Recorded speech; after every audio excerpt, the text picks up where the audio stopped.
Welcome to the Explainer. Today we're undertaking a really important deep dive into a comprehensive blueprint for the future of the Democratic Republic of Congo. We're exploring the powerful analysis and the solutions laid out in the book Vision 2060, Refounding the Republic by Baptiste Luchambeau. Now, before we begin this critical journey, I want to deliver a quick, clear call to action. Please take a moment to like, comment, share, and subscribe. Your engagement really supports the dissemination of these ideas for the refoundation of the DRC, and please jot down the contact email, congov60@gmail.com, as it's going to be your direct line to actually join this movement. When we talk about the Democratic Republic of Congo, we really must establish a solemn, patriotic tone. The DRC, with the borders established way back in 1885 and handed over at independence in 1960, is a profoundly precious legacy. It is a vast, incredibly endowed territory, and it absolutely must be built up and protected through national unity, intelligence, and rigorous planning. The source material makes a vital argument right from the start. The Congo isn't going to be developed by relying on foreign intervention. It has to be built by the concerted effort of its own citizens. Okay, let's dive into this staggering Congolese paradox. On one hand, you have a country sitting on an estimated $24 trillion in mineral reserves. I mean, that's just an astronomical number. But on the other hand, the World Bank reports that 73% of the Congolese population is living on less than $2.15 a day. It is, without a doubt, one of the most striking and heartbreaking paradoxes in the entire global economy. To figure out how to solve this, we'll follow the exact blueprint of Luchambeau's book. First, we'll diagnose the systemic failures by looking at the Congolese paradox, the state of affairs, and the alternation trap. Then, we'll explore the Vision 2060 roadmap, its pillars and values, and wrap up with a final call to action. All right, Section 1, the Congolese paradox, potential wealth versus actual poverty. So how exactly does a nation with 70% of the world's cobalt consistently rank at the very bottom of human development indices? Well, the crucial point is captured beautifully in this quote from Professor Barnaby Mulumba.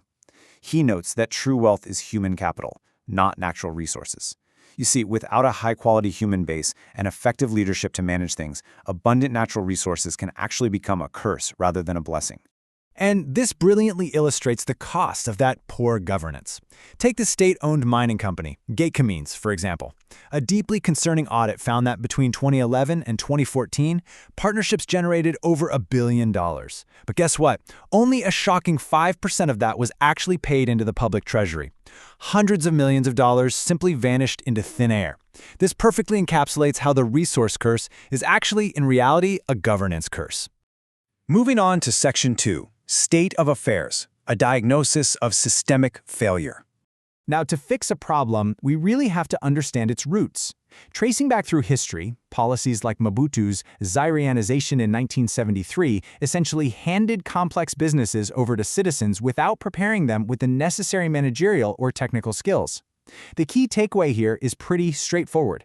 Simply replacing presidents or governments without actually changing the institutional rules of the game just reproduces the exact same failures. A new face in charge of a broken system is still going to give you a broken system. Section 3, the alternation trap. Why historical oppositions fail. Using the UDPS, which is a party that's been 37 years in opposition, as an objective case study, the book shows us that resisting a system is entirely different from actually governing one. Why is that? Well, there's often a severe lack of institutional preparation.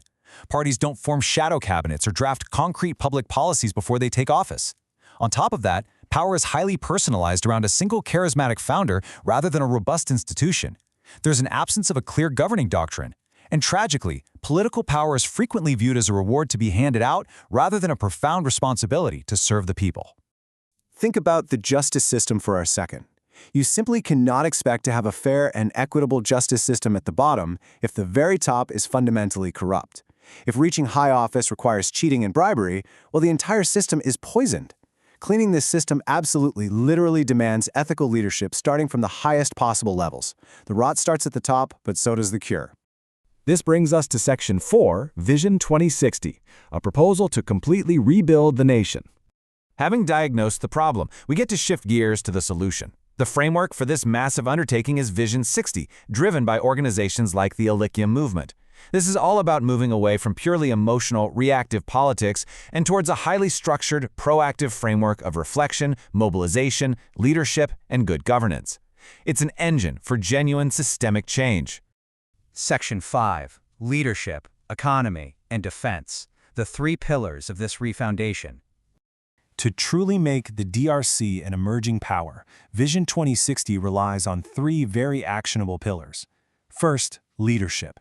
This requires the intentional formation of top-tier human capital.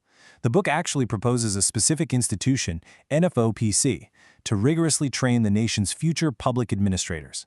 Second is the economy, which must achieve true independence by shifting from exporting raw, unrefined minerals to processing and transforming them locally. And third, defense.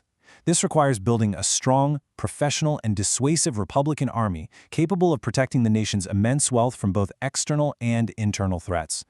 And hey, speaking of the economy, the DRC's true wealth goes way, way beyond just mining. Incredibly, the Congo has 80 million hectares of fertile, arable land. Yet, right now, less than 10% of it is cultivated, while the country is importing billions in food. The book points out that reactivating historical agricultural networks, like the Inareo research stations, could not only feed the entire nation, but turn the DRC into a massive regional exporter. Talk about a game changer. And finally, Section 6, the return to values, unity, solidarity, and history. Because a nation simply cannot be rebuilt on a moral vacuum, the author strongly urges citizens to reconcile with their history. It's about drawing immense strength from the ancestral values that have sustained Congolese communities for centuries. We're talking about the unbreakable bonds of unity and solidarity, the requirement of discipline, and the absolute demand for justice. These values are the cultural bedrock upon which those three pillars of leadership, economy, and defense must be built. So we end today with a really provocative, profound thought inspired directly by Patrice Lumumba. Our history will not be written by others, it will be written by us, right here on our own soil. The fundamental question Vision 2060 poses to every single viewer is this: will you take an active role in writing that history over the next few decades? If you are ready to be part of the solution rather than just observing the problem, reach out and join the Refoundation today at congozv60@gmail.com. Thank you so much for joining us for this explainer, and we will catch you next time.